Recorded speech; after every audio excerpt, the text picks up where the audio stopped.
Eh bien bonjour à tous. Aujourd'hui je vais vous faire une démonstration de l'édition de code source de page web en HTML. Alors je me baladais tranquillement sur internet lorsque je suis tombé sur cet article du Parisien. Samuel Etienne, quand allez-vous reprendre votre revue de presse sur Twitch? Parce qu'il semblerait que Samuel Etienne soit en hiatus par rapport à cette activité en ce moment. Donc je voulais en savoir plus et je me suis rendu compte que cet article était réservé aux abonnés. Alors la première chose que l'on peut remarquer, c'est que l'entièreté de l'article est bien présent sur le site, mais il est flouté et il y a cette espèce de banderole qui bloque un peu la vue. Donc pour remédier à ce problème, nous allons utiliser une technique que moi et mes camarades de l'université appelons « virer la div ». Alors vous allez comprendre très rapidement de quoi il s'agit. Vous faites un clic droit sur la banderole et vous appuyez sur « Inspecter ». Le navigateur va vous ouvrir une console dans laquelle vous pouvez consulter le code source de la page. Et ce que l'on va faire, c'est que l'on va supprimer toutes les divisions qui composent cette bannière qui bloque la vue.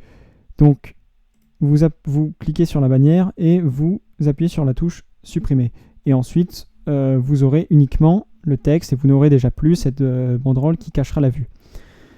Ensuite, deuxième partie, il faut que l'on puisse voir le texte. Alors, ce filtre flou que vous voyez sur le texte, c'est tout simplement un paramètre.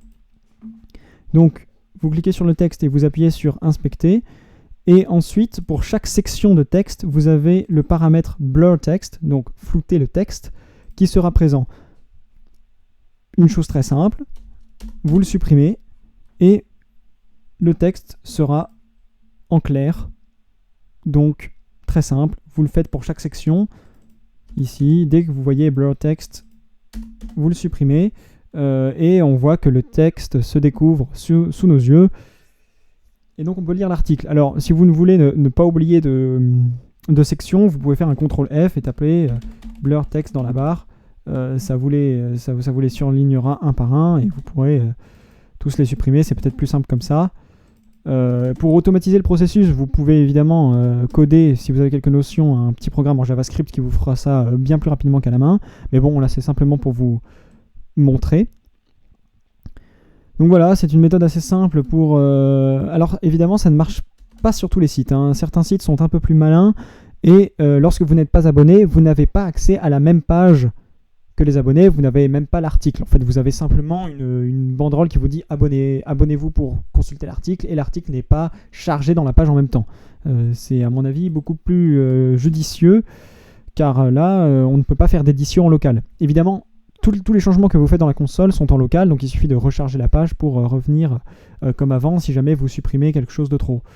Donc voilà, là je continue à supprimer le texte.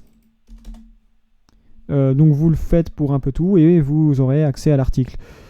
Ça fonctionne quand même souvent, hein, même si ce n'est pas systématique. Voilà, c'est tout, merci à tous.